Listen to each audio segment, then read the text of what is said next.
And hello everyone, my name's Councillor Steve Curran. I'm the leader of the Council and the Councillor for Zion Ward. Welcome to our first virtual Cabinet meeting. So we've not met before since March, and at that meeting we had a reduced number of councillors because of COVID-19. So welcome to all the members of the public and to officers. I've got a script to read, so if it feels a bit disjointed, apologies for that. It's just to make sure that we cover all the bases and certainly members of the public can hopefully follow what's going on.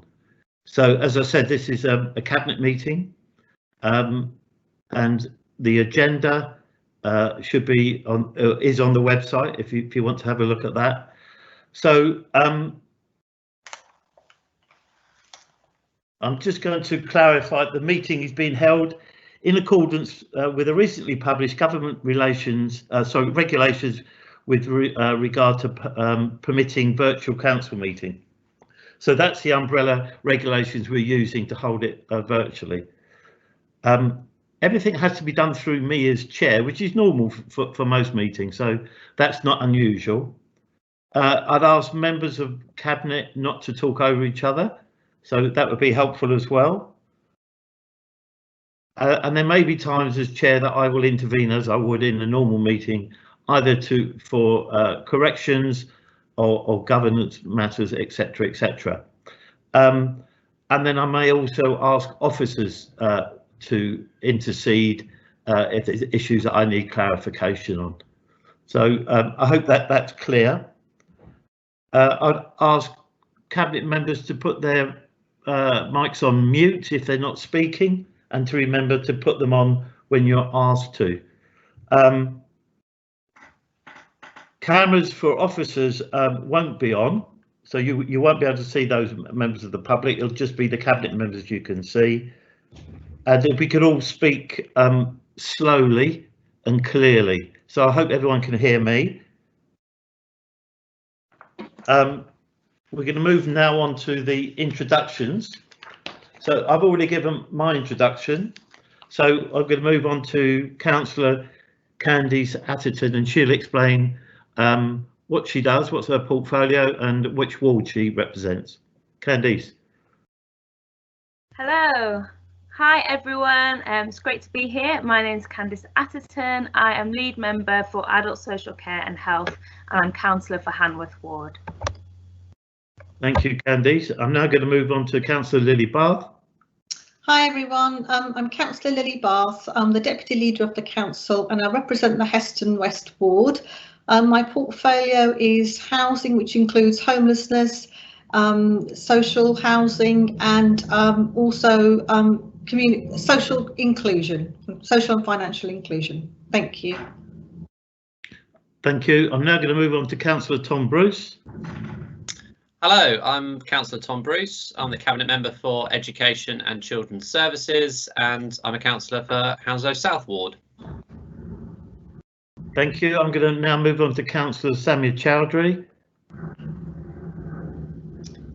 Hello everyone, I'm Councillor Samia Chowdhury, and I am Cabinet Member for Leisure Services, and I represent Hanworth Ward. Thank you. We're now going to move on to Councillor Katherine Dunn. Hello everyone, I'm Councillor Katherine Dunn. I'm the Cabinet Member for Communities and the Climate Emergency, and I'm a councillor for Zion Ward. Thank you. We're now going to move on to Councillor Pritam Gurwal. Hello everyone, I'm Councillor Pritam Garewal, lead member for Customer Service and Performance, and from Hounslow Central Ward. Thank you. We're now moving on to Councillor Hanif Khan.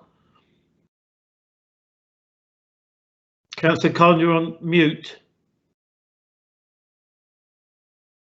Thank you for that, Leader. My name is Councillor Hanif Khan. I'm the ward member for Hanworth Park, and I'm Cabinet Member for Transport and everything related. Thank you. Thank you. Moving on now to Councillor Guy Lambert. Hello, I'm Guy Lambert. I'm the lead member for Waste and Recycling, Highways and the Council's trading companies, and I'm a member for Brentford Ward. Thank you. And finally, but not least, is Councillor Shantanu Rajawat. Good evening, everyone. I'm Councillor Shantanu Rajawat. I'm Cabinet Member for Finance and Corporate Services, and I'm a councillor for Heston West Ward.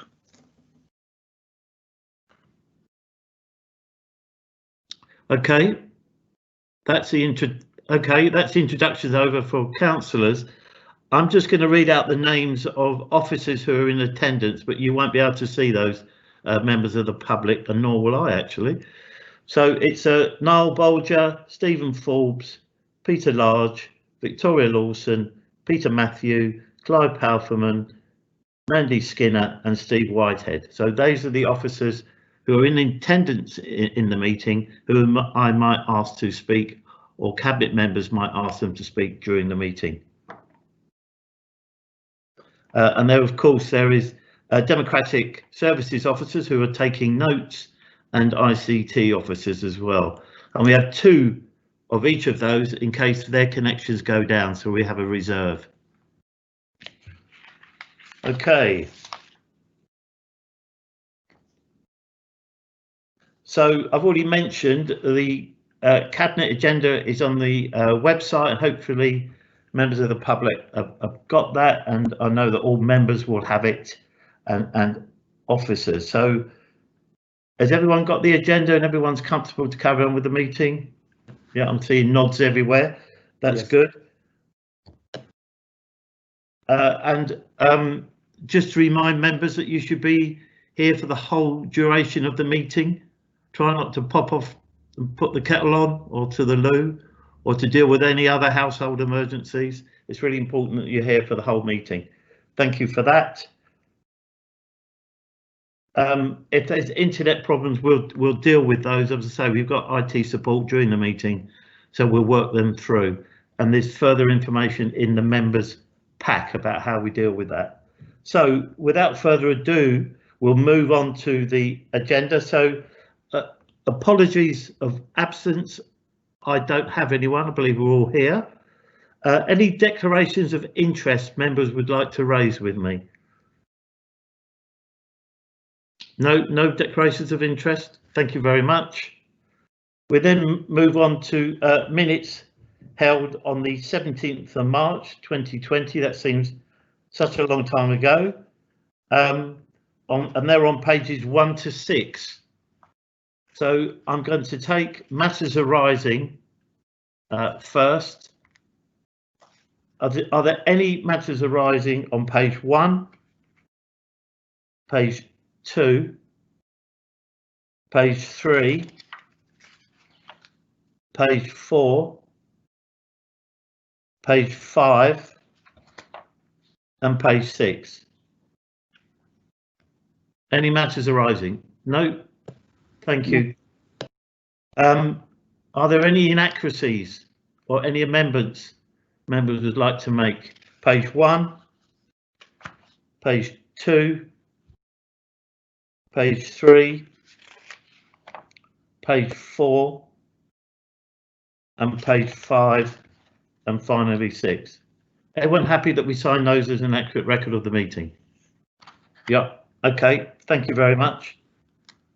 We then move on to agenda item 3, which is the coronavirus response and recovery, which you'll find on page 7 to 24. I'm moving this report, and I'm asking Councillor Lily Bath to second that report if she's happy with it later on, once we've had the discussion and we've spoken about the report. So as you know, the council during the corona period lockdown has been working really hard to think about the future, and it's been thinking about how do we support residents and businesses going forward after the lockdown finishes. And we've heard this evening that the government has announced the opening of non-essential shops in the near future. I didn't quite get the date, so that's imminent now. So the lockdown is coming to an end. There's still social distancing, But this is only start of I think a further journey now in how do we do with the economic impact and how do we ensure that we can recover quickly from the devastating effect of coronavirus on the economy, on Hounslow and on the businesses in Hounslow. So I think this is the biggest threat in the council's history. So since it was formed, there's no bigger threat that this country has faced since the war. We are, by most accounts, likely to be the second worst affected borough in London, and certainly the worst affected borough in West London. And we know that this is because of Heathrow, and particularly through the supply chain and the massive reduction in flights. Now, there are some very positive outcomes for people because of the reduction in flights, and we all know what that is. That's around reduction in noise pollution and improvement in air quality. And this report isn't to discuss the whys and wherefores of that, but what it is to discuss is to acknowledge that, and also to lay out in front of everyone, all of our residents and businesses, how we propose to take things forward. As I said, this is, I think, the biggest threat to Hounslow in its history. There are thousands upon thousands of jobs associated with Heathrow. And then we've got all the other associated jobs like any other borough in London would have. So it's a massive potential impact. And I'd like to, at this opportunity, thank officers, the Chief Exec and his senior leadership team, but also all of the staff in the council who've worked so hard during the coronavirus crisis to get us in a position where we can now look forward with confidence that we're in the best place to deal with anything that's thrown up further because of the coronavirus and the impact on us. So I'm just going to ask the Chief Exec to say a couple of words, and then I'll open it up to members to say a few comments. And I'll go round in order if that's okay with everyone. That will avoid, you don't have to say anything. You may have a question, you may have a comment. But I'll do that after the Chief Exec has just summarised the report. Thank you. Thank you, Lee.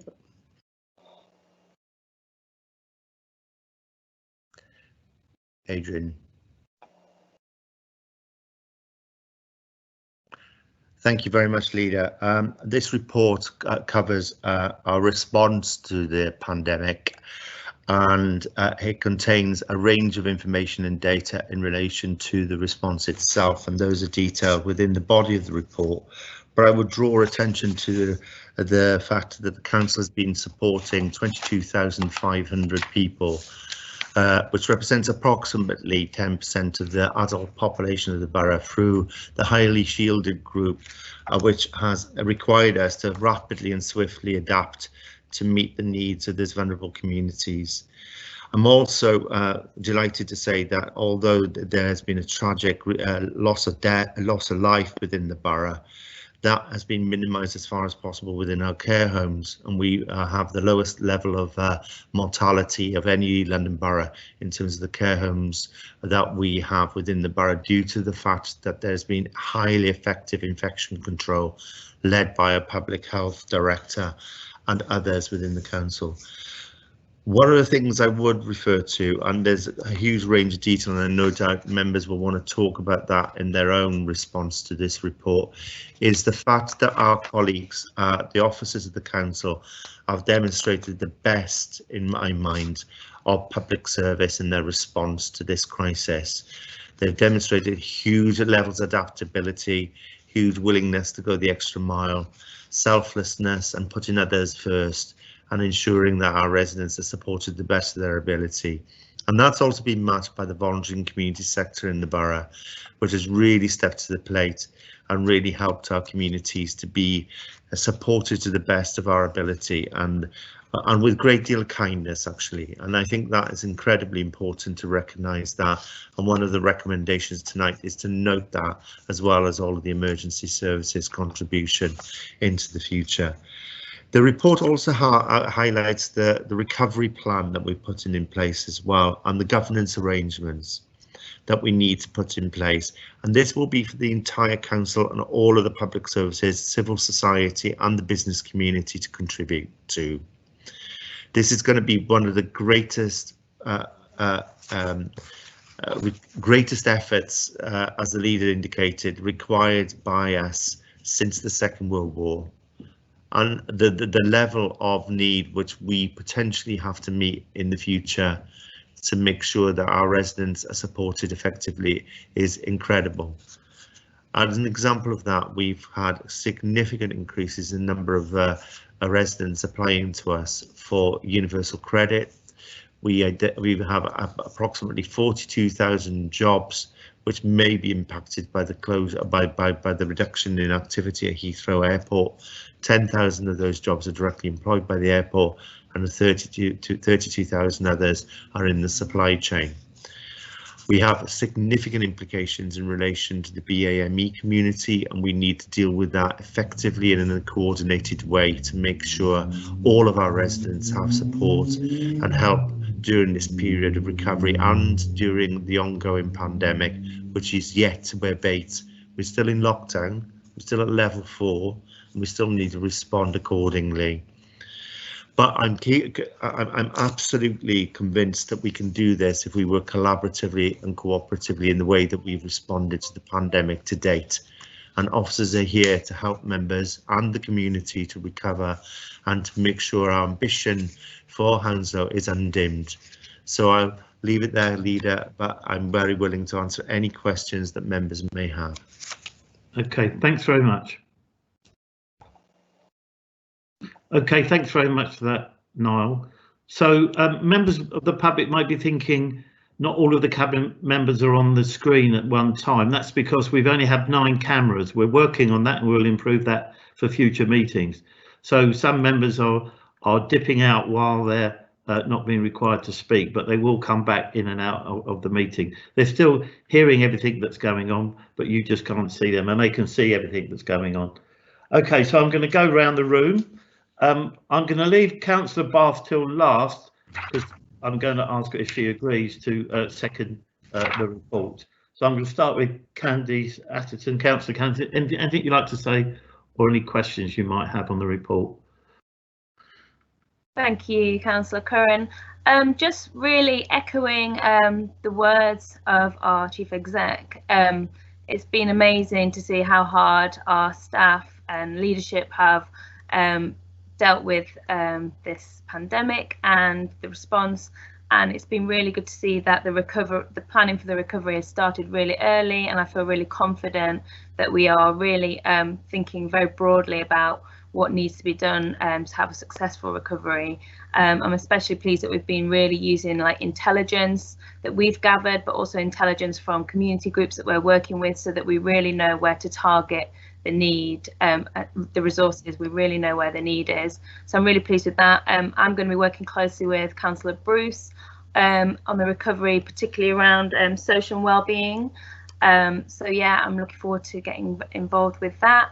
And we are very aware that there's been huge sort of psychological impact from this pandemic. People are struggling with their emotional health and well-being, and we really want to make sure that we're supporting holistically all the whole lives of people that we're working with. Thank you very much. Thank you very much. We're now going to move on to Councillor Bruce.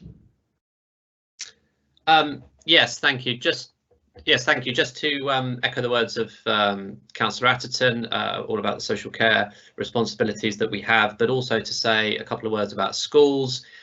We have done a huge amount in maintaining school provision over the last few weeks, alongside the tremendous work of head teachers and governors and pupils looking after the key workers and the most vulnerable. And part of this recovery work will also, of course, be how we reopen the schools more widely. We've seen some young people coming back in the last week or so, but obviously our aim, and everyone's aim, national aim, is to get everyone back in at some point in the future, as and when it is safe, and we'll be working hard to do that. Thank you. Thank you very much, Councillor Bruce. Can we move on to Councillor Samia Chowdhury?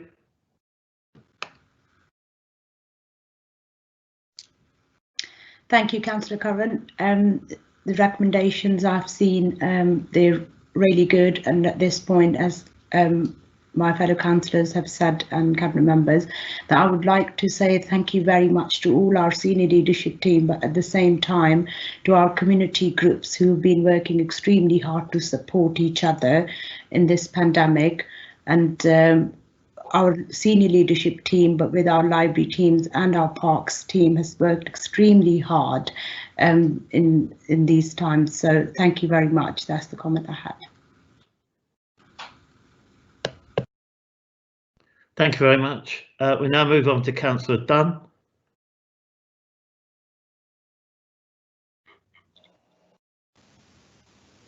Thanks, Leader. Yes, just a couple of comments on my own areas of responsibility. Like previous speakers, I'm incredibly proud of the work that's been done in response to the COVID-19 crisis.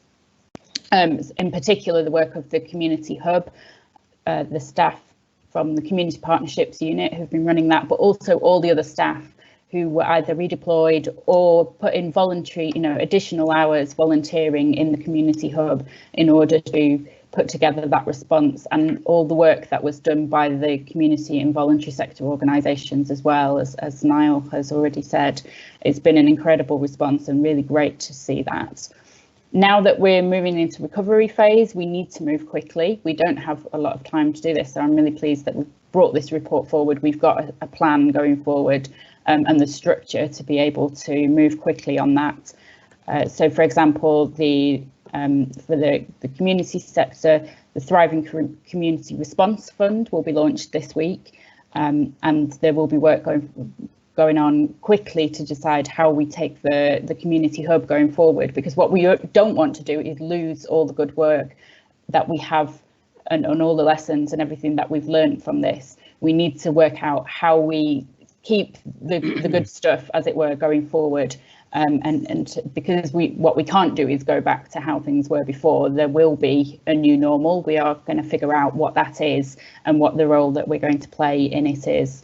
And that also goes for the green recovery that you can read about in the report, and the environmental response. And I'm really proud again of what we're doing now in terms of opening up our street space, the work that Hanif's been doing on that, to make sure that people can get around safely in the borough without having to resort to public transport, without having to resort to cars, which would be a disaster if everyone were to do that. So for everyone who can walk and cycle, we need to be opening that up, and that's really what we've been doing.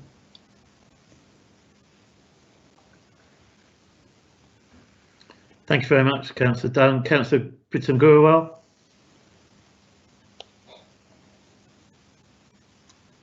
Thank you, Leader. I'm still waiting. Yeah, I would like to thank all the officers for their hard work, especially the ICT and Customer Service Department. Our Community Hub is doing a great job. I've been there myself a couple of times, and I was well impressed with all the arrangements. So I'd like to say thank you to the officers again. Okay. Thanks very much, Councillor Gurwal. I now move on to Councillor Hanif Khan. Thank you, Leader. Obviously, I echo everything what my colleagues have said. Thank you. And obviously, thank you to the officers. I think this report is absolutely brilliant and it's required. And I'm so happy, Leader, that you brought it forward for us to be able to recommend this report. Just drilling down specifically to my portfolio and how this recovery is helping. And Councillor Dunn mentioned the work of the transport team and all my team with what we're doing. Effectively, one of the key aspects of a recovery is not only in the accommodation house building, but actually the infrastructure, the transport, how we allow that to happen. And we're never going to please everybody, but essentially, it is important, Leader, that we help in the public health through encouraging people to walk and cycle. and also help in the green recovery, which is absolutely ideal. And just one last point, and I'm sure my other colleagues will agree with me as well. The other side of the area that I'm looking after is the One Hounslow project, and actually you mention it in the report as well, and it has actually played an absolutely vital role under the leadership of the officers. And one example is, which Councillor Dunn mentioned, is the community hub. But effectively, that is exactly what we talk about at the One Hounslow, understanding our community, the culture, and the intelligence that we've learned to be able to take this recovery forward. Thank you. Thanks very much, Councillor Khan. Councillor Guy Lambert. Thank you. Yes, I echo what's been said before. The services that I'm interested in, or that I'm responsible for, have performed particularly well in a very, very difficult circumstance, with everybody at home producing all their rubbish at home. We've managed to hold the line very well. Hounslow Highways have kept the streets clean. All the companies have actually performed very well through the crisis. I suppose my comment is that, to quote somebody that you'll have heard of, this is the end of the beginning. It's not even the beginning of the end, and we're going to have to work together with the opposition and the public and the community, officers and members together, to survive and thrive over the coming months, when the challenges will be no less than they've been in the months that we've had to date. Thank you. Thank you, Councillor Lambert. We'll now move on to Councillor Shantanu Rajawat. Thanks a lot, Leader, and I've got a couple of reports further down the agenda, so I'll pick up on some of the financial impact when I talk about those. But I think the thing that strikes me, and it kind of follows from what Councillor Lambert and others have just said, is about how connected our recovery plan is, and how important that is.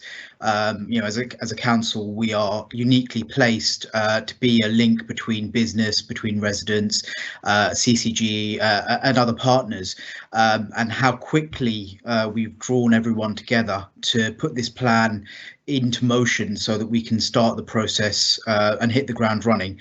That really comes out in this report, and you know, as we go through this process, we'll have some very difficult conversations, but I'm pretty certain that everyone will be round the table that needs to be round the table, and will do things in the best interest of the borough. Okay. Okay, thank you, Councillor Raspberry. Before I move to Councillor Bath, I just wanted to thank members for your contribution. To reiterate all of you said about the contribution our staff, our partner agencies and our communities have had in making Hounslow a relatively safe and stable place during the most difficult times. As Niles mentioned, the number of residents that we've lost, and that's very sad. And the council offers its condolences to all of those families that have been affected. It must be very difficult for you, and we do understand that. But now's the time to move forward, to be optimistic. We can't be downcast. We have to move forward, and we have to make the best of it. And I think you'll find that the residents in businesses in Hounslow are very good at that, and we will make the best of it, and we'll be stronger for it as we go forward and fighting the next phase of this challenge. So I'll ask Councillor Bath for any comments, and then ask her to second the report. Thank you. Okay, thank you, Leader. First, I want to pay tribute also to all the people that sadly lost their lives due to COVID. And send deep condolences to their families and friends. I mean, the last few months have been sort of obviously really challenging, and it's been heartbreaking to see the devastating effects of COVID, whether it's economic, cultural or social, you know, or clinical.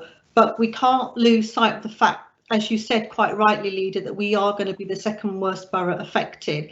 And I think we can't lose sight of the fact that there are lots of problems that we have that have been storing up over the last few months. And I mean, particularly, I mean, in my portfolio, I have to thank the amazing work that the officers have done in terms of not just getting homeless people off the streets, but to keep people in accommodation and to prevent them from becoming homeless. But, you know, as we are too aware that sooner or later the government will lift the restrictions on eviction, so we're likely to see more people becoming homeless. So we are preparing for that.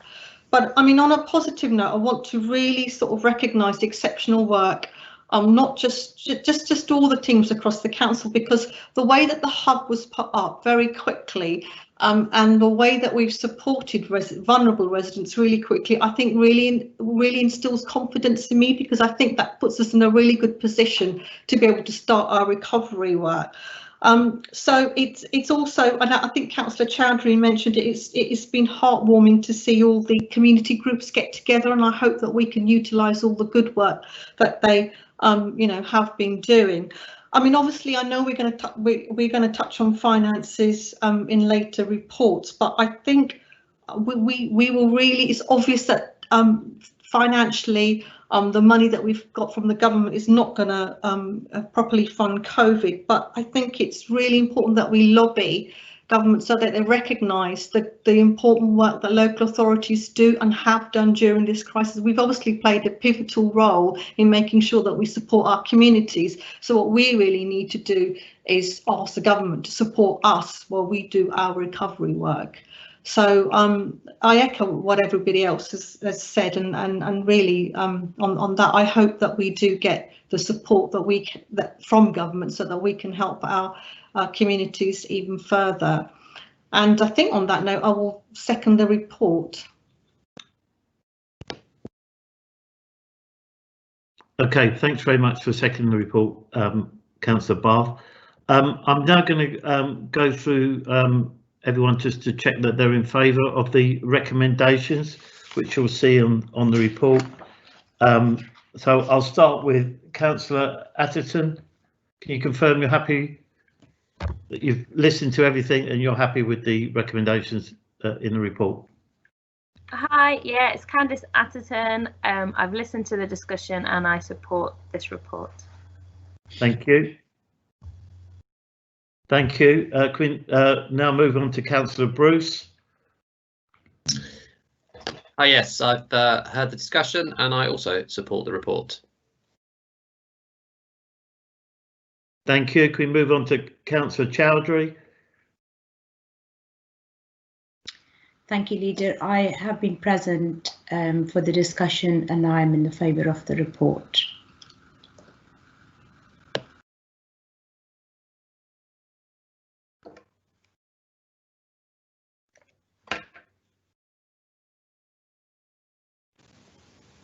Okay, I'll come up now. Sorry about that, Katherine. It's like glitch in the system. I was waiting for my red box. So, Katherine, if you could speak. Thank you, Leader. Yes, I've been here for the whole discussion and I support the report. Thank you. Councillor Gurwal. Thank you, Leader. I heard all the discussion and I support the this report. Thank you. Thank you, Councillor Khan. Thanks, Leader. I have listened to the whole of the conversation and I support all the recommendations. Thank you. Councillor Lambert. Thanks, Leader. I've been here listening to all the conversation and I support the report. Thank you. And Councillor Redrow.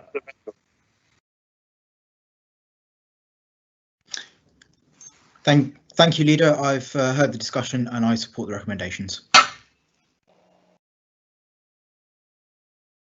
Thanks very much. So that is unanimously carried. We're now going to move on to agenda item 4, which is being presented by Katherine Dunn, and it's on pages 25 to 51.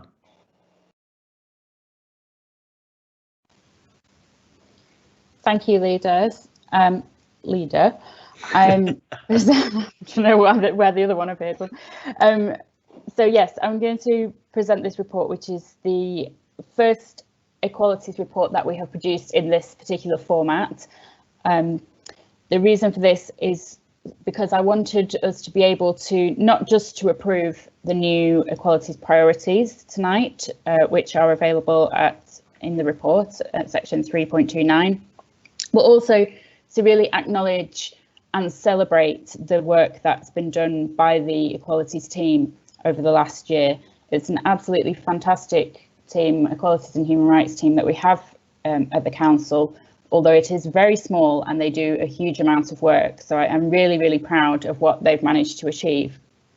They don't just work across the council supporting all the work of the whole council. They support all the HR functions. They provide support for all departments when producing reports and policies to ensure that it complies with all the required equalities legislation and our equalities policies. They provide training both within the council and outside of the council. They work on ensuring that our data on equalities is up to date and providing analysis and working with departments to provide that analysis. They also do a huge amount of work with our communities outside of the council. One of the key strands of work is getting vulnerable groups into employment, particularly doing a lot of work with disabled groups and people with disabilities in the borough. They do work with the Disabilities Community Forum and the Disabled Tenants Forum. Perhaps one of the highlights was the training that they did with the bus companies, Metroline and Abellio, in order to raise concerns of the disabled community with bus drivers and bus companies. And that the feedback we've had from our disabled communities is that that's really made a difference, knowing that the bus drivers have been trained to take into account their needs. Another key piece of work was the Right to Sight partnership, which has really had some great successes in terms of working with people with sight loss across the borough. And now we're expanding that work through the new Right to Sensory Equalities partnership, which will work with people with both sight loss and people with hearing loss and people who have both of those conditions. In addition, they've run equalities events celebrating International Women's Day, Black History Month, LGBT History Month, and so on. They've done work with our European citizens community to ensure that the more vulnerable of that community know what their rights are and know how to get settled status. I could go on. There's so much work that has been done. I think this report coming today is exceedingly timely. We've just been talking about our response to COVID-19, and we know that COVID-19 doesn't hit everyone equally, although we are all in some ways vulnerable to it. Some groups and sections of society have been shown to be far more vulnerable than others and suffer disproportionately from it. And in particular, I'm thinking about disabled communities, people with underlying conditions, and of course the Black and ethnic minority community. And we've seen the first report that's been published by Public Health England on that, and we await more recommendations and conclusions from that report to know how things will move forward. In terms of the economic impact, we know that again, Black and ethnic minority communities are going to be worse affected. Women are going to be worse affected by that. And one of the key new, one of the key new strands of work for the equalities team will be working on that COVID-19 recovery and with those, particularly with vulnerable communities. Also, at this time is a time when many of our Black and ethnic minority communities are feeling particularly vulnerable, are feeling particularly emotional, maybe angry, maybe upset because of events that have happened. I'm thinking particularly of the murders, of the deaths caused by the police force in America, which disproportionately hits Black young men. And we did, our council, along with a lot of other councils, lit up our building in purple in solidarity with that community, and to remember George Floyd, and to stand in solidarity. I know that's not enough on its own, and that's why I'm working with the Equalities team on what we can do to work with our Black and ethnic minority communities, with our Black and ethnic minority staff. We're already talking in particular to some of the young people in the borough, looked after children and care leavers who have expressed concerns and that, you know, are feeling particularly vulnerable at the moment because of things they see happening in the news. So we're going to be carrying out some work, hopefully with the Runnymede Trust, to look at how we can make sure that we are doing the right thing by our Black and ethnic minority communities. In terms of employment, we're working with them in particular, and I think this also ties in with relations with the police. I was at a community meeting the other day, looking at how some of our communities feel about relations with the police, and how we're looking at how we can improve those.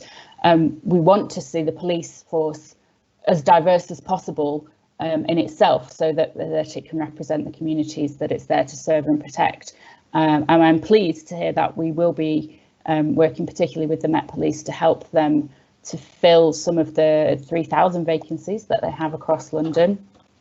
And we will be working with some of our communities, and particularly communities that have been suffering because of COVID-19 and job losses through that.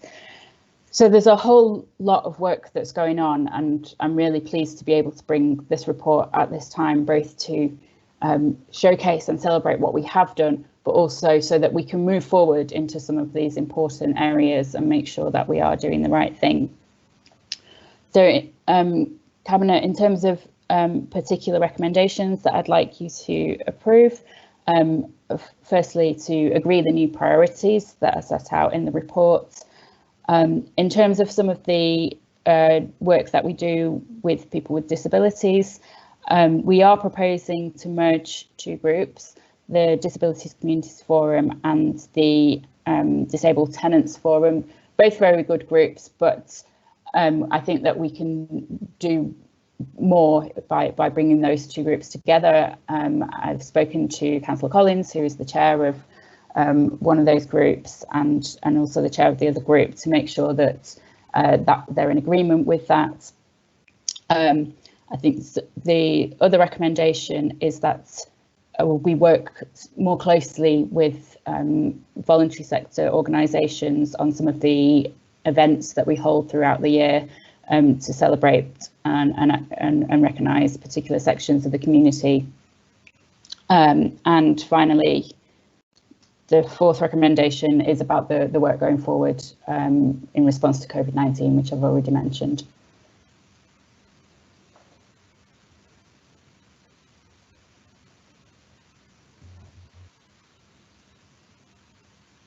Thank you, Councillor Dunn, for that comprehensive report. As we agreed earlier, I will move the report, and at the end of the discussion I'll ask Councillor Dunn to second the report, and then we'll go to the vote. But if I could just ask members, again, go around the room. So Councillor Atherton, is there anything you'd like to add or say? Yeah, I totally agree with Councillor Dunn that the Equalities team is very small but very mighty, and they've achieved so much success as far as championing the causes and the needs of our diverse communities and issues of equality. And I totally agree that this work forward is to Worsley and do more things that we've already been doing, that working with community groups who are closest and have the best understanding of the communities who have got needs. And so by working more closely with them, we can really make sure that we are speaking up for them and raising their concerns and raising awareness about their various different needs. So yeah, I really agree with the decisions in the report. I also agree with the merging, that I've been had the pleasure of sitting on the Disability Community Forum for a number of years, and it is a fantastic forum. So I think it'll be a great benefit to merge those groups together so they all get the full benefit of their voices being heard in that meeting. And I'm really pleased to see that within the report we are really recognising that equalities has to be a big part of our recovery, and this will ensure that we do that. So thank you. Thank you very much for that. Can I ask Councillor Bruce if he has anything to say? Yeah, I just wanted to echo what Katherine said about this. Well, I think this is a fantastic report in and of itself, but to echo what Katherine said, it being very apt at the moment, particularly in light of COVID, but also with what's happening across America and now across Britain with protests about situations that are affecting a great many people. So I think it's right to have this at the moment. A couple of comments, one specific and that leads on to a more general one, which I have spoken offline with Katherine about. It's on page 29, 3.17, was simply about some of the wording. It talks about statements or education, health and care plans for young people, and suggests a number there. And I asked about the number, knowing that the number is much higher, and the fact that statements aren't a thing that we use anymore. And so it was, and I thank Katherine and Celia for acknowledging that and looking at how we can pick up on that in future editions of this report. But also a wider point about the data we use. Now, I understand why we're using data from a couple of years ago. This is one of the things, because it's what's available now. And it is mentioned in the report later on about how we use data and making sure that departments have the most up-to-date data that's easily available. And I think that's something we need to, no need to change any recommendations, but just to take stock and make sure that we're looking at that, so that particularly with COVID at the moment and our response to that, we need to make sure we have the most up-to-date data in order to be able to respond to that most effectively, making sure we have the right numbers. Because in the case of the one I'm talking about, they've gone up, but it may be that the proportion is the same, or it may be in other cases that they've gone down. So I know Katherine and Celia, thank you very much for your comments back, that they've taken that on board, but I just wanted to raise that point publicly. Thank you, Councillor Bruce. I inadvertently missed off Councillor Bath, so we'll go back there. Apologies, Councillor Bath. That's okay, Leader, you're forgiven. I support the recommendations, welcome the report. It's absolutely right. This is a very timely report in light of not just COVID, but what's been happening around the world. I just want to I mean, we've always really celebrated the fact that we have a really diverse borough, and I think we've done that very well in Hounslow. And I think that the team have put on a lot of events and a lot of celebrations. And I also, however, I also think that we have a lot of challenges, and you'll see that within the report in terms of inequalities. And I think now probably is a time more than ever to show sort of leadership in our communities to make sure that we can really improve the outcomes for people that are, you know, who are disproportionately kind of disadvantaged in one way or another. So, I mean, I echo everything that has been said. I mean, on another note, on data, but slightly different point to what Councillor Bruce has made, and I think it's great that we do record data, but it's really important that we do actually take action as well in terms of improving, because it's not just about collecting data, but it's actually about improving outcomes as well. And I hope that we continue to do that. And I support all the work that the excellent work that the voluntary and the community sector have done. And I know that some of the work in terms of going forward, in terms of helping us to celebrate the diversity of the borough, I think they will probably be in a very good place to support us on that. So all in all, a very good report, and the right time to bring it. to the Cabinet. Thank you. Thank you very much, Councillor Bath. We now move on to Councillor Chowdhury. Thank you, Leader. I think it's a really great report. I was going to talk about data, and after collecting the data, working on it, I think Councillor Bath and Councillor Bruce has covered it. To Councillor Dunn and the officers, I think it's a great report, especially highlighting all the work which officers and the lead member has been doing. I think it's an excellent work, and I would like to support it. Thank you. Okay. Thanks very much, Councillor Gurwal. Thank you, Leader. I agree with Councillor Dunn and welcome the report. I know this is a small team. They've done a lot of hard work on that. It's a very good report. I'd like to thank the team and Councillor Dunn, the lead member, for this. And I'll be supporting this report. Thank you very much. Councillor Khan. Thank you, Leader. I think the report is very good, and I think Katherine would recognise there is so much more work that is required to be done, and I know she's working on that. And we discussed this earlier about, you know, how we can do more, because the team is limited in the fact that you can't every year have the same event again and again. You've got to allow other community members, like the blind, from the disability. You can't always have the same event every year, and I recognise that. And I think the report, by combining the two together, is important. And just a point of kind of reflection on as we move forward, is that we do have a diverse borough. We have more than 50 languages spoken, and we always talk about community cohesion. And actually, the heart of all of that is making our residents feel safe, that they belong to a borough that is so at the heart of it, you know, looks at the human rights, looks at the equalities, and brings the community together. And I know from this report and speaking with other councillors and Councillor Dunn, and that is the heart, and that's exactly what this report does. And I think it is a great stepping stone and builds the foundations of making our residents of London Borough of Hounslow feel that they belong, they feel that their human rights are looked after, and they can speak up. And I think that's also the key thing. And I welcome everything in the report. Thank you very much. Thank you, Councillor Khan. Councillor Lambert. Thank you, Leader. Yes, excellent report. Excellent work being done. I'd like to acknowledge I've been lucky enough to attend a number of events put on by the Equalities group this year. They've all been excellent, and I've personally learnt a lot about the world from attending these events. It's a pity that we can't do them at the moment, but hopefully they'll be back again in due course.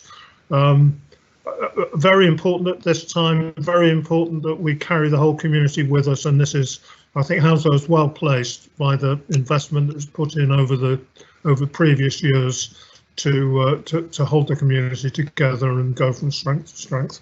Thanks. Thank you very much. Can we move now on to Councillor Reductive? Thanks, Leader. Concur with everything that all colleagues have said, and just pay tribute to, as Councillor Atherton put it, Celia and a small but mighty team, and Councillor Dunn for the leadership that she's shown in this area.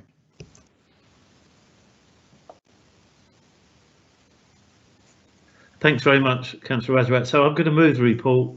I'm going to ask Councillor Dunn to sum up and second the report. But I just wanted to offer my support and thanks. We mentioned Celia, who is a long-standing officer. She works tirelessly with a small team to support people with a disability in the borough. I have a particular interest in young people and adults with learning disabilities, and I know her and the team are very aware of their needs during COVID, and it has a disproportionate effect on many groups with a disability, but particularly young people with a learning disability and adults. And it's poignant that this report comes in in Carers Week, and we saw, well, some of you might have seen on the news last night, the amount of work that young people do when they are at school, and now they're not, and they're caring for their parents or brothers and sisters full time. So I'd like to acknowledge all the work that they do as well. It's humbling when you see the number of young people which will be in our borough and right across the country supporting their families. It's really commendable. So I will now hand over to Councillor Dunn, who will second the report, sum up, and then we'll move to the vote. Thank you. Thank you. Well, in summing up, I'd just like to say thank you very much to all of colleagues for all your comments. I take everything on board, particularly around data and the need for that to be up to date and accurate, and particularly around the need for us to listen to and learn from the community and work together going forward. So I don't really have any more to say than that. I second the report. Thank you, Councillor Dunn. Right, we'll move around the table again. So Councillor Adrian. I've listened to all the discussion, really pleased to hear all the support for this report, and I agree and support the report. Councillor Bath. Thank you, Leader. I've been present during the discussion. I've heard all the discussion and I support the report. Thank you. Councillor Bruce. I've been present for the whole discussion and I support the recommendations of the report. Councillor Chowdhury. Thank you, Leader. I've been present for the whole discussion and I support the report. Thank you. Councillor Gurwal. Thank you, Leader. I've heard all the discussion and support the report. Thank you. Councillor Khan. I listened to the whole of the discussion and I support the report. Thank you. Councillor Lambert. Thanks, Leader. I've been here for the whole discussion and listened, and I support the report.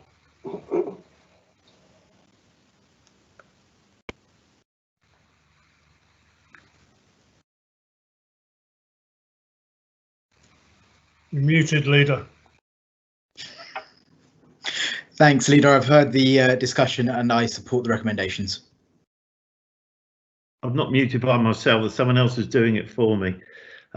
Okay, so Katherine's moved the secondary report, I've moved it, so that's unanimous. Thank you very much, everyone.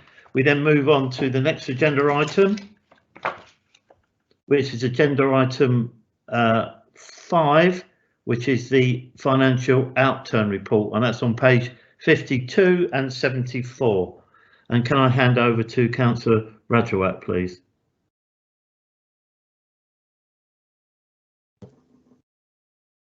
Thank you very much, Leader. So in introducing the report, I kind of reflect a little bit on the fact that despite government's words otherwise, for the residents of Hounslow and certainly for this council, austerity really wasn't over and still isn't over, and potentially may get worse as we think about post-COVID.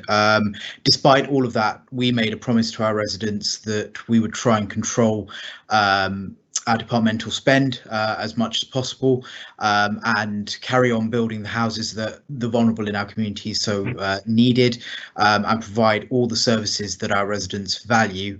And I can report to Cabinet that as a result of the hard work that we have put in as a Cabinet, as a council and as an administration, we at Outturn have a underspend.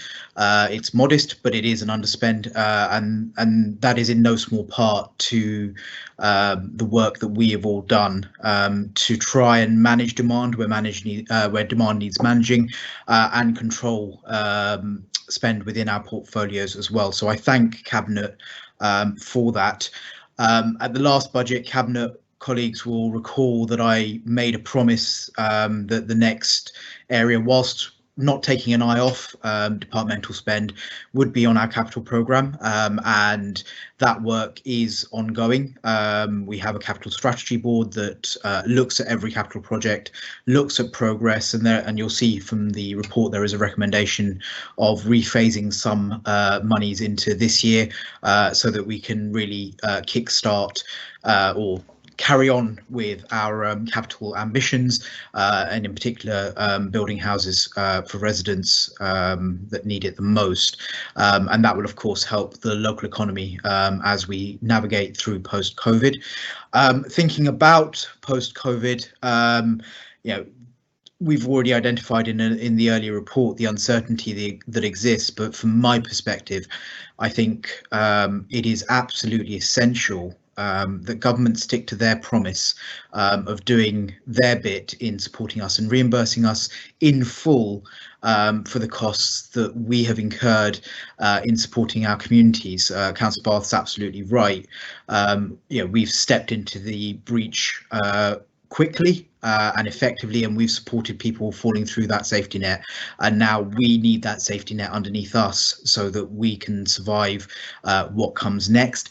And to that extent, Cabinet will note that I have written to the Secretary of State, Robert Jenrick, setting out not only the fact that he needs to support Hounslow going forward in terms of the costs that we've incurred and potential loss of income, but also he needs to put in place steps in the future in terms of funding of local government so that it is more sustainable, because we will always be looked at first in times of crisis, and of course we will always step in and support the communities, because to do anything less means that we're letting down those that need us the most. So I've written to the Secretary of State. I await a reply, but I do commend the report and look forward to working with you to continue to manage our departmental spend and manage demand where it's needed. Thank you, Leader. Thank you very much, Councillor Rajwat. So as before, I will move the report and then I'll come back to Councillor Rajwat at the end to second the report, and then we'll move to the vote. So can I ask Councillor Candice Atherton, is there anything you'd like to add or say? Hi. Only briefly to just agree that sustainable funding is so important, particularly around adult social care. So yeah, we look forward and we hope for more sustainable funding for this important area in the future.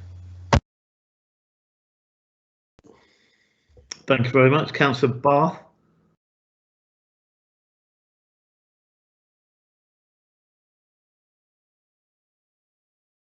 You're on mute. Yeah, so yeah, apologies. It just took me a bit of time to unmute myself. Thank you. I want to thank the lead member and of course Clive and the team for all the hard work that they've done in this area, and will continue to do, no doubt, with COVID. And just obviously to echo what everybody else has said, I sincerely hope we do get some support to be able to help us to support our communities in the whole recovery phase. And Councillor Rajwat, I hope you managed to get a response back from the Secretary of State. Thank you. Thank you. Councillor Bruce. Nothing further to add, Leader. Thank you. Councillor Chowdhury. Thank you, Leader. I just would like to say thank you to Councillor Rajwat and team for producing this report. Thanks. Thank you. Thank you, Councillor Dunn.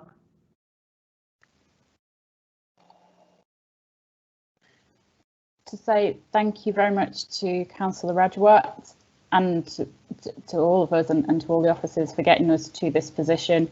It took a lot of hard work. We're definitely not out of the woods yet. We know there's more savings we need to make. There's more hard decisions to make, but I'm glad that we've managed to get to where we are. Thank you very much, Councillor Pitton-Garwell. Thank you, Leader. I'll echo what everybody else has said and will be supporting this report. Thank you. Councillor Hanif Khan. Thank you, Leader. Yes, I welcome the report and echo what everybody has said. Excuse me. And it's evident that what is looming is very close to our next back door with Heathrow Airport, with the challenges it has. It will affect us. It will affect our whole borough. And I'm totally aware that the team is aware of that and it is rising up to the challenge. And you can see that in the report. And thank you very much. I welcome the report. Thank you. And Councillor Lambert. Thanks, Leader.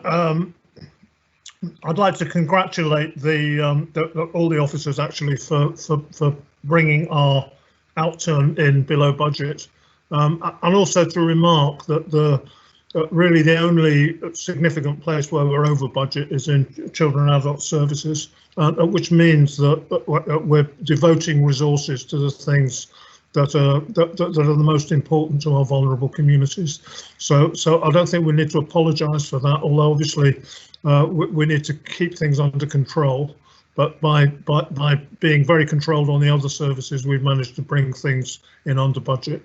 And echo the fact we really need support from central government, either in terms of funding or in terms of a better settlement in terms of looking after our own future.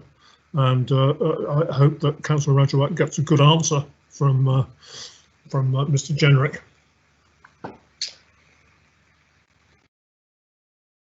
Thank you very much. So just to echo points people have made, obviously thank you to Councillor Rajawat and the finance team and Clive. They've done a great job for us to get us to this position. This time of year is really good. We are a prudent council. We said that to the residents in 210, 214, 218, and I think it's testament to the officers and the councillors right across the council who work so hard to make sure we are a prudent council. I think the stresses and strains have been difficult over the last 10 years, and Councillor Rajawat mentioned this.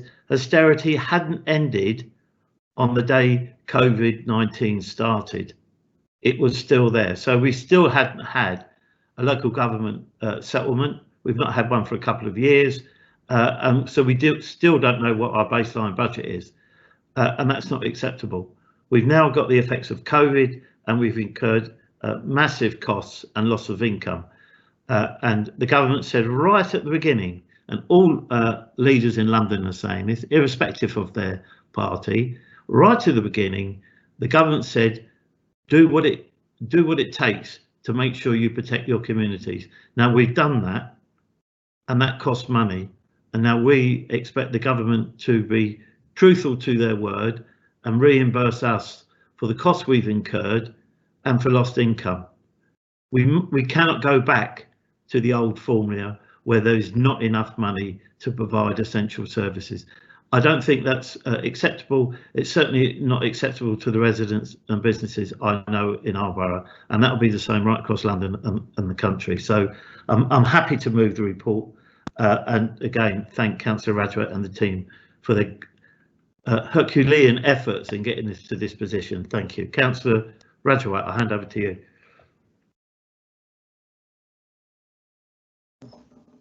Thank you very much, Leader. Thank you, Cabinet, for all your support. And yeah, I always forget to do this, but thank you to the officers who work so hard. I suppose in many respects, what we're saying today is government. It's over to you. The challenge is with you. And I hope we will, as an administration, carry on lobbying both regionally and across London and across West London.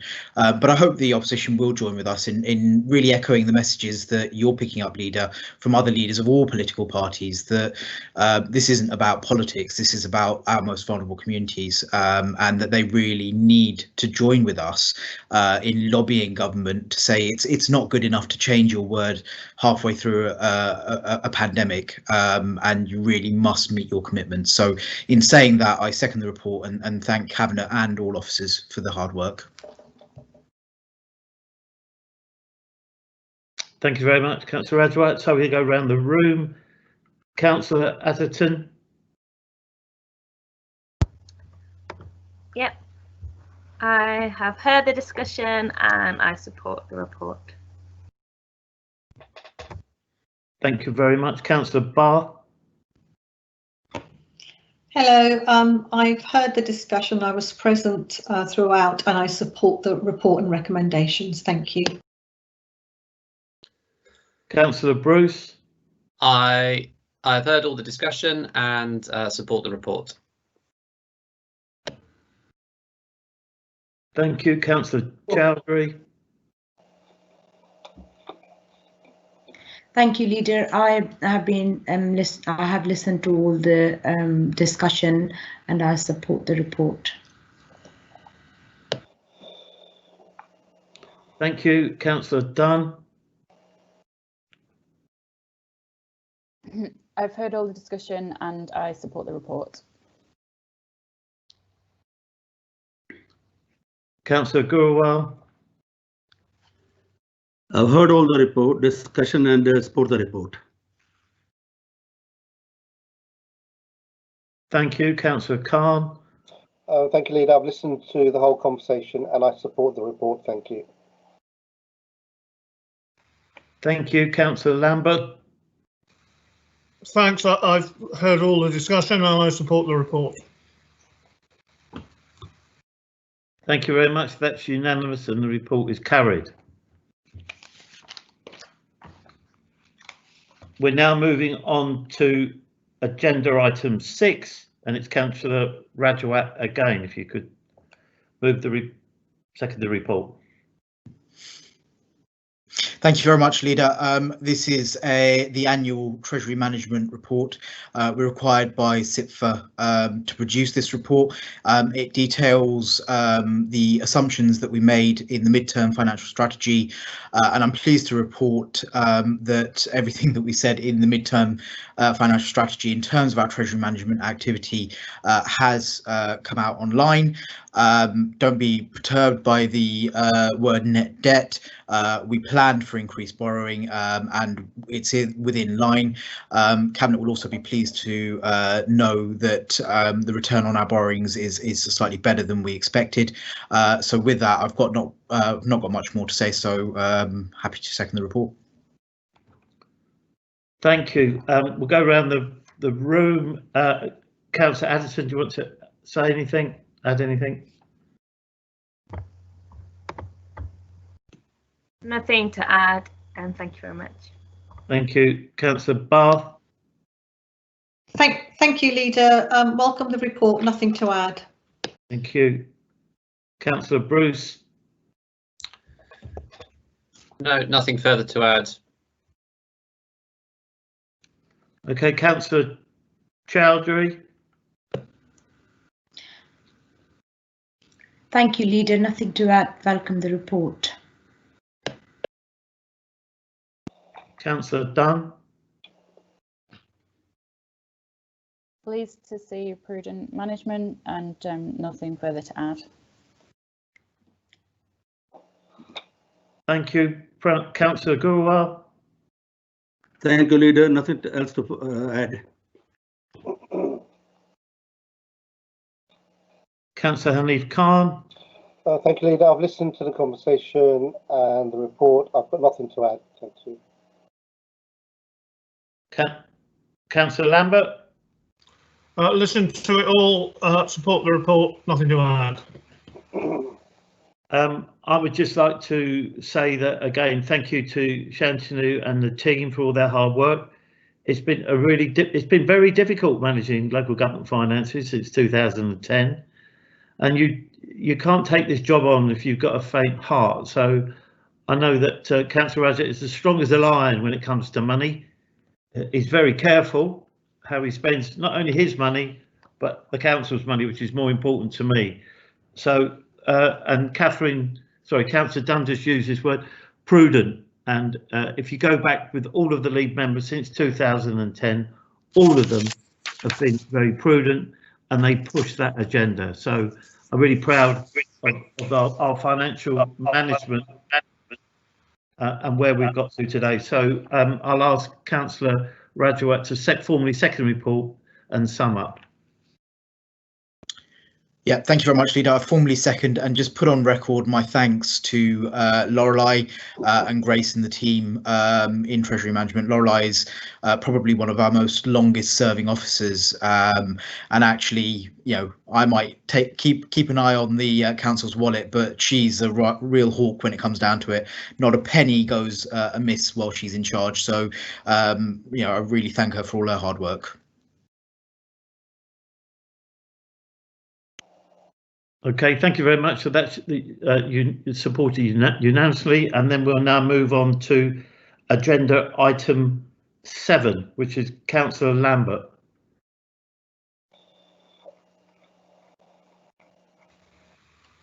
Thank you, Leader. So this is about the fourth quarter report of our trading companies and their performance. It's heartening that we're now into a routine of reporting these every quarter, and it's heartening that the performance is holding up very well.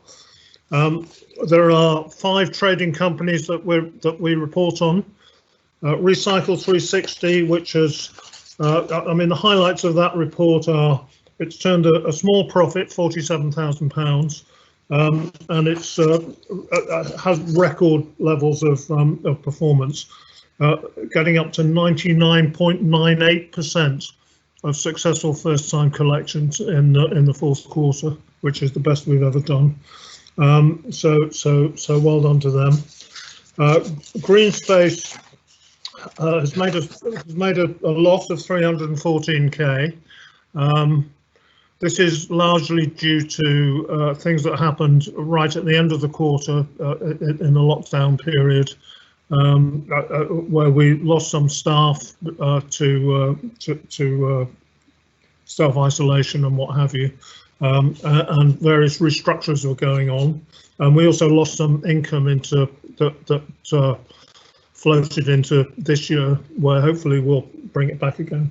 So Greenspace is restructuring and will be doing better still in this year and thereafter. Investment 360 has made a small loss on the year, but in the last 2 quarters it's been trading profitably. The absolutely fantastic news is that they have 170 properties, I think every one of them occupied by families that needed a home, and by all accounts of very high quality. That it will make a profit in future months, and of course those homes will eventually become the council's unburdened by loans. So that's good news. Finally, Development 360 is busy building homes. It's delivered some in Eden House, about 40 of them.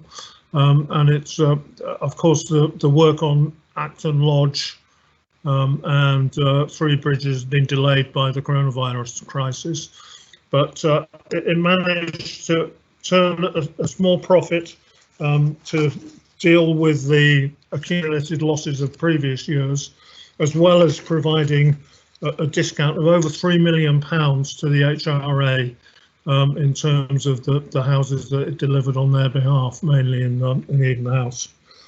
Finally, Coalo, which is sort of outside the Lambton Group and trades separately.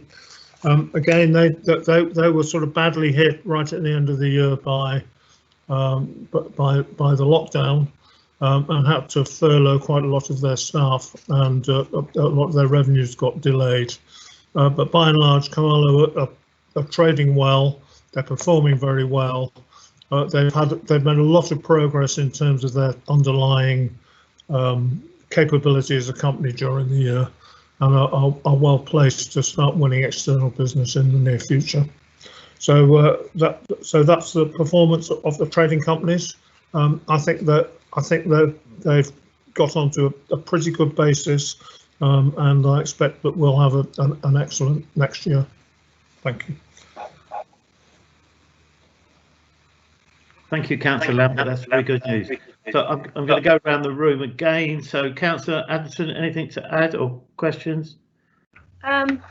Just to add, really, I'm just looking about the green flag, our parks. It's really good to hear that our parks are being maintained really well, and I'm really glad that we've got an ambition to increase our green flags to 19 parks across the borough, which is really important as part of our recovery, as people will be encouraged and making the most of spending time outside and socialising outside. So I think it's going to be really good that people have a positive experience in our parks.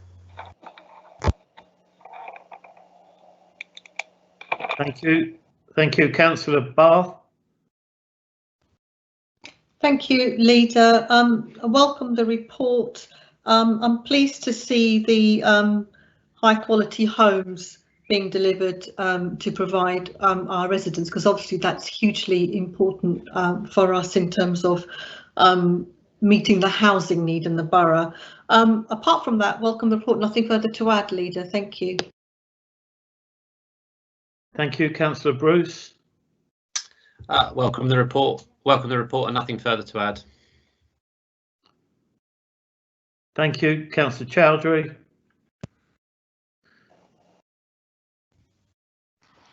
I welcome the report, Leader. A couple of just comments I would like to make about the Green Space 360, that with from last couple of months and before as well, they've been under pressure with all the work with COVID-19 they've been doing, and the cemetery teams have been working extremely hard with the extra work they had to do with fencing and about social distance in park.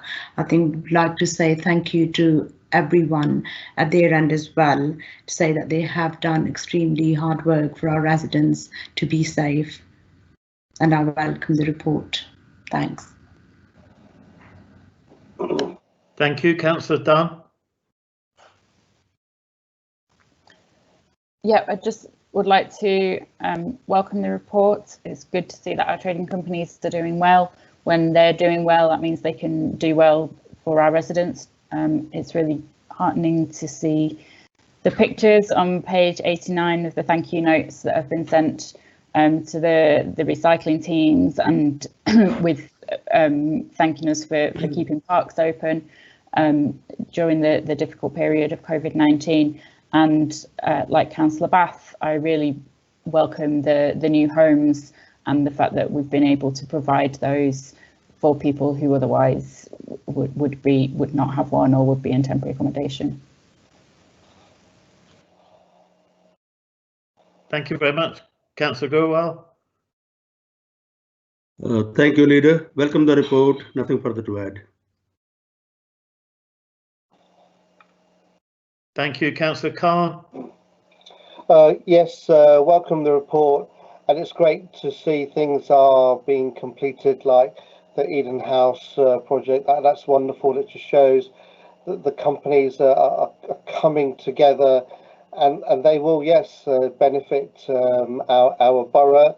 And also, when you look at the companies, the work that they do, I mean, when you look at frontline workers, the guys who pick up the rubbish have equally been recognised as the NHS staff as well, because they genuinely are doing a great job and they've got a massive smile on their face.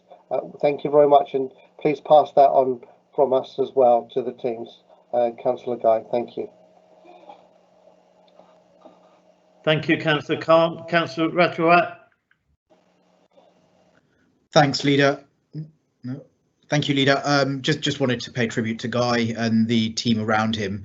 You know, it's testament to how much our residents appreciate the service that has continued to be offered in difficult times. And you know, over the last couple of years, you and I have spent a lot of time talking about the Lambton companies, and you've really brought it up to speed. And we look forward to the future. So thank you. Okay, thank you for that. We're going to go around the room just on the voting now, and I'm going to formally move the report. I'd just like to say, echo what everyone said, and Councillor Khan was right. You know, we've had staff who've been publicly thanked by their customers, and I think we would all agree that if you're a customer in the borough, you don't mind what logo's on the van or who's picking up your rubbish. You just want it picked up, and you want the repairs done in your home, and you want the grass cut in the parks, and you want the cemeteries to be running well, and you want new homes, and you want good investment in property. So I think hats off to Guy, the new senior leadership team in the company, which is doing really well. And there is a sea change. There's no question that we've moved to profit in some of the companies and into a much better position in others, and that's taken time. But with any fledgling company, people will know it does take time. It needs time to settle down. We need to learn lessons if things aren't going well, put those lessons we've learned into practice, and start making them successful. I'm really pleased that even in the recession, even in austerity, we've kept our nerve and kept pushing these companies, because the general public listening, all of these companies are what we call a single share, so they're owned by the council. There are no dividends. So I or the other cabinet or any councillors do not get any money for any profits that are made by those companies.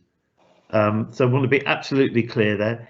Any profits or surplus, we'd like to call it, goes back into the council to offset the budget cuts that which have been inflicted upon us by the government since 2010. So it's there. These companies are there to make a surplus so we can then help our struggling budget. So hats off to everyone who's been involved. Okay, so I'll come round the room for the votes. Councillor Addison.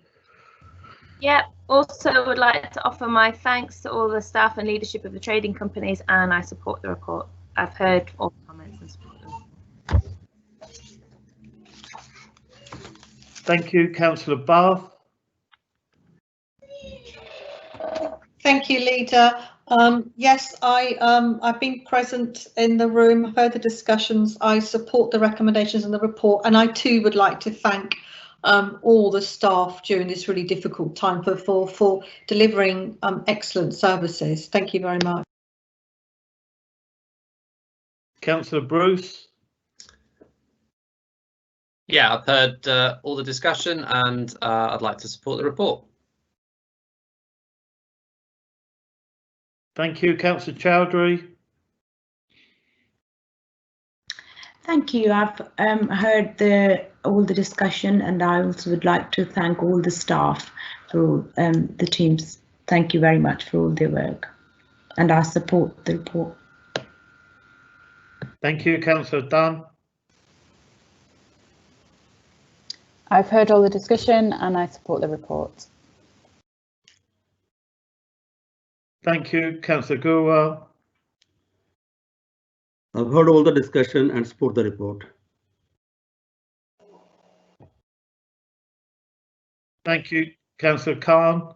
I've listened to the conversations and I fully support the report. Thank you. Councillor Rajawat.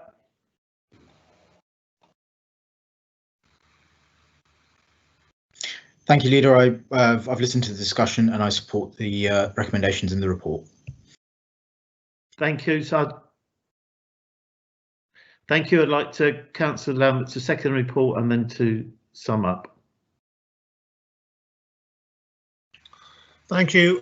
Yes, thank you for all the tributes paid to our excellent staff and excellent officers on both sides of the trading company divide, who've actually worked very well together to bring some really strong progress.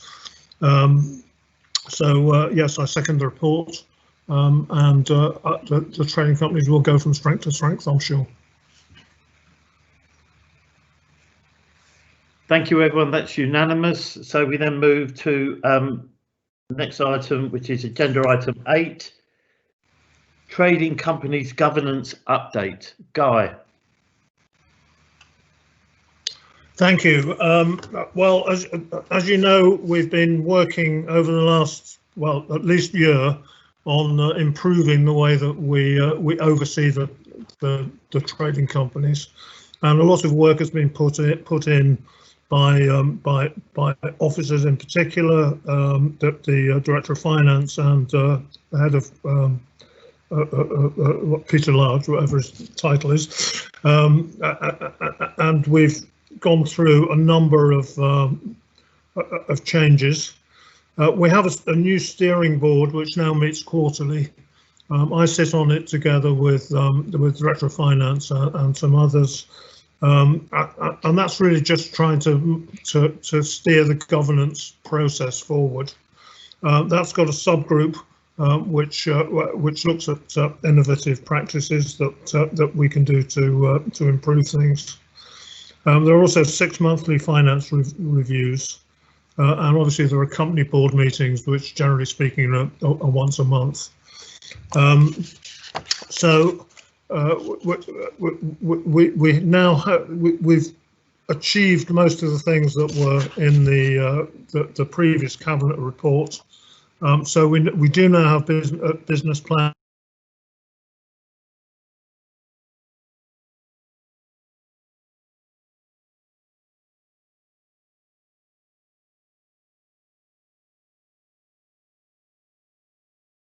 I think we just lost Councillor Lambert for a moment. We'll just see if we can get him back. I think he's just to help him out, because I know he's busy. So members of the public will see that if you look at the agenda item 8 on page 111, the Peter Large, who Guy Lambert was referring to, is the head of governance. So he wrote the report on behalf of Councillor Lambert. So while we're waiting for a better connection with Councillor Lambert, I think we'll go around the room. Councillor Adderton, is anything, you've obviously read the report, is there anything you'd like to add or say?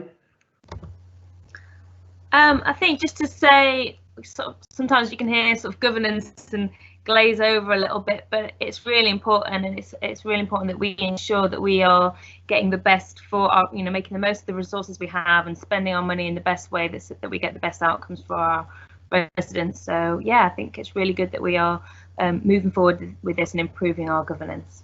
So thank you.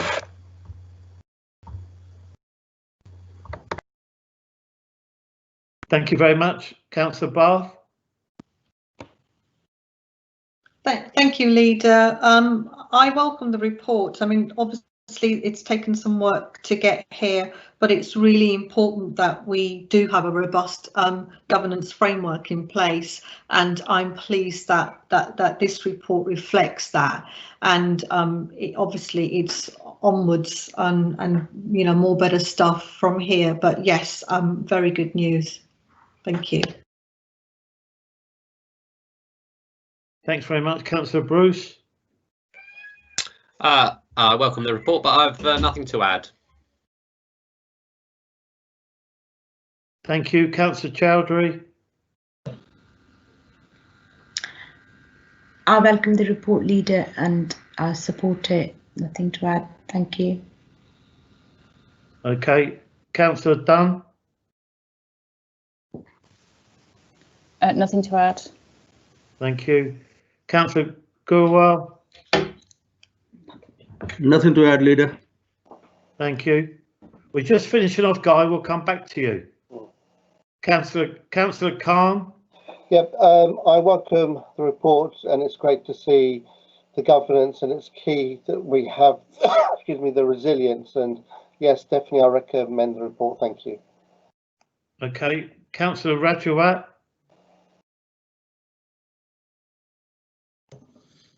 Thanks, Leader. Welcome the report, but nothing to add.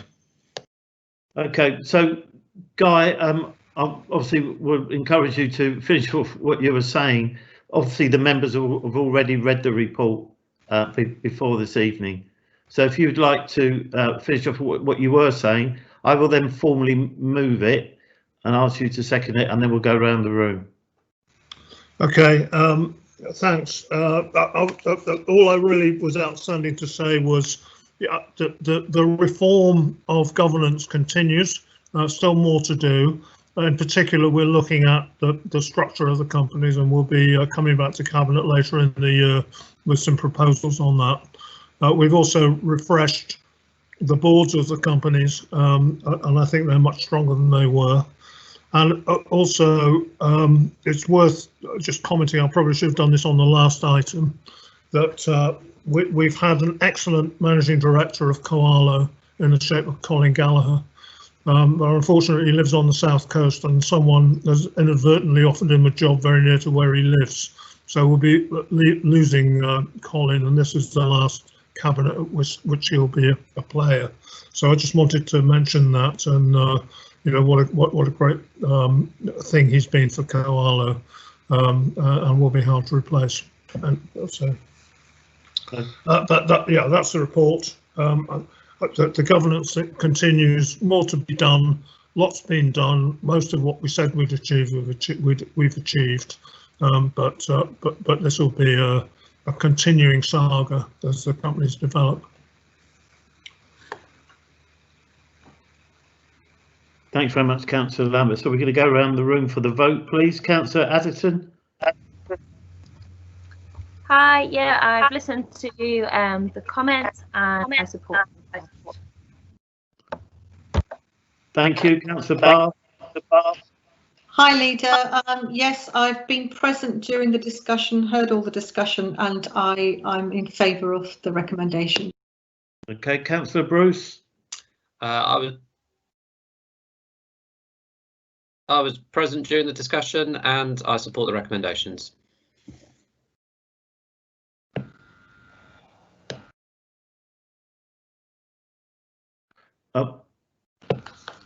Councillor Chowdhury. Thank you, Leader. I've been present for the discussion and I support the recommendation. Thank you, Councillor Dunn. I've heard all the discussion and I support the report. Thank you, Councillor Gurwal. I've heard all the discussion and support the report, Leader. Thank you, Councillor Khan. Yes, Leader, I've heard the whole of the conversation and I support the report. Thank you. Councillor Rajawat. Thank you, Leader. I've heard the discussion and I support the recommendations. Thank you very much. So just to reiterate, I've moved the report. I want to also thank Colin Gallagher, who's been a fantastic MD. He's turned around Coalo. In fact, that will be probably his middle name from now on, Colin Coalo Gallagher. So he's done a great job for us. He has turned the company around, and I think one of the many achievements to get the gold award in a first attempt from the Royal Society Prevention of Accidents was for a new company was an outstanding feat, and I will always be grateful for Colin for pulling the company forward in such a really strong, putting the company forward in such a strong position, and for achieving that award. As an not as an ex-trade unionist, I'm still a member of a union. As a trade unionist, health and safety is really important to me, and I know Colin's turned it around at Coalo, so thank him. Guy, if you could just sum up, second the report, and that will be that. Okay, nothing much more to say. I'll second the report, and governance will go on. Thank you very much. So that's unanimous. We're nearly at the end of the agenda. So I've not been notified of any urgent business. So that brings this part of the meeting to a close. We have agenda item 10 and 11. Agenda item 10 is for the exclusion of the press and public.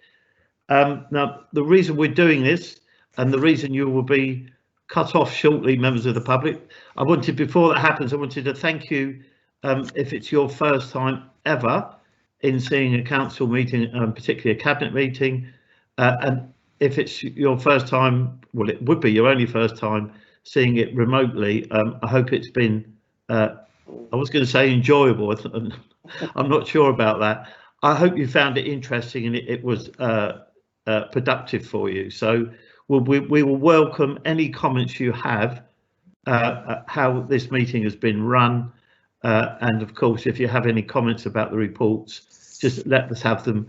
I would urge you to contact the relevant cabinet member as outlined in the reports on the agenda, so that they'll be best placed to answer any questions you have. So for those members of the public who are now leaving us, thank you very much and enjoy the rest of your evening. And if members can remember, wait until you've been told that